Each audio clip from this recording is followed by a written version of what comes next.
ವಂದೇ ಭಾರತ್ ರೈಲುಗಳು ಸಿಕ್ಕಿವೆ 10 ಅಹಮದಾಬಾದ್ ಕಾರ್ಯಕ್ರಮದಲ್ಲಿ ಪ್ರಧಾನಿ ಮೋದಿ 10 ವಂದೇ ಭಾರತ್ ರೈಲುಗಳಿಗೆ ವರ್ಚುವಲ್ ಆಗಿ ಹಸಿರು ನಿಶಾನೆಯನ್ನು ತೋರಿದ್ರು. 10ರಲ್ಲಿ 2 ರೈಲು ಕರ್ನಾಟಕ ಸಂಪರ್ಕವನ್ನ ಮಾಡುತ್ತೆ. ಮೈಸೂರು ಚೆನ್ನೈ ಮತ್ತು ಕಲಬುರಗಿ ಬೆಂಗಳೂರು ನಡುವೆ ವಂದೇ ಭಾರತ್ ರೈಲುಗಳು ಓಡುತ್ತವೆ. ಮೈಸೂರು ಚೆನ್ನೈ ನಡುವೆ ಇದು 2ನೇ ವಂದೇ ಭಾರತ್ ರೈಲು ಅನ್ನೋದು ವಿಶೇಷ. ಈ ಮಧ್ಯೆ ಈ ವಂದೇ ಭಾರತ್ ರೈಲುಗಳನ್ನು ಡಕೋಟಾ ಅಂತ ಸನ್ಮಾನ್ಯ ಮಂತ್ರಿಗಳಾಗಿರುವಂಥ ಶ್ರೀ ಪ್ರಿಯಾಂಕ ಖರ್ಗೆ ಅವರು ಬಣ್ಣಿಸಿದ್ದಾರೆ. ಕೆಲವರಿಗೆ ಹಾಗೆ ಅವಾಗವಾಗ ಈ ಥರ ಏನಾರು ಒಂದು ಮಾಡ್ಕೊಳ್ಳದೆ ಇದ್ರೆ ತಿಂದನ್ನ ಅರಗಲ್ಲ. ಏನು ಮಾಡೋಣ? ನಿಮ್ಮ ಮುಂದಿನ ಭವಿಷ್ಯ ನನ್ನ ಕಣ್ಣು ಮುಂದೆನೇ ಇದೆ ಅಲ್ವಡ. ಹೇಗೆ ಡಕೋಟಾ ಆಯ್ತಪ್ಪ, ಅದು ಡಕೋಟಾನೇ ಹೌದಲ್ಲ. ಈ ಡಕೋಟಾನು ಇರ್ಲಿಲ್ವಲ್ಲಪ್ಪ 10 ವರ್ಷದಿಂದ.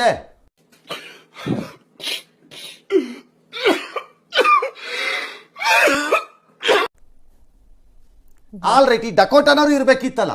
ಹೌದು, ಆ ಪ್ರಯತ್ನ ಯಾಕಾಗ್ಲಿಲ್ಲ? ಈ ಡಕೋಟಾನೂ ಇರ್ಲಿಲ್ವಲ್ಲ.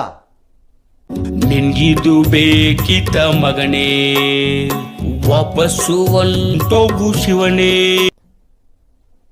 Your own father was railway minister for some time ಅನ್ಸತ್ತೆ. ಡಕೋಟಾ ಎಲ್ಲಿತ್ತಾಗ? ಆಗೇನು ಟ್ರೈನ್ ಇತ್ತು? ಆಗೇನು ಇಂಟರ್ನ್ಯಾಷನಲ್ ಟ್ರೈನ್ ಇತ್ತಾ ಆಗ?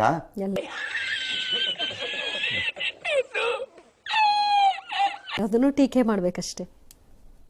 ನಂಗೆ ಗೊತ್ತಿಲ್ಲ ಅದು ಹೆಂಗೆ ಡಕೋಟಾ ಆಗತ್ತೆ ಅಂತ. ಹೇಗೆ ಡಕೋಟಾ? ಕಲಬುರಗಿಗೆ ಬೇಡ ಅಂತ ಬರೆದು ಬಿಡಿ ಕಾಗದಾನ. ಇದು ಡಕೋಟಾ ರೈಲು, ಕಲಬುರಗಿ ಬೆಂಗಳೂರು ಮಧ್ಯೆ ಡಕೋಟಾ ಓಡಬಾರದು ಅಂತ ಕಾಗದ ಬರೀರಿ ನೋಡೋಣ. ಈ ಗೋಡೆಯನ್ನು ಹೆಂಗ್ ಹೊಡಿತದೆ? ತಲೆ ಗುಳ ಬಿಟ್ಬಿಟ್ಟಿದ್ದೀರಲ್ಲ. No comments, no comments.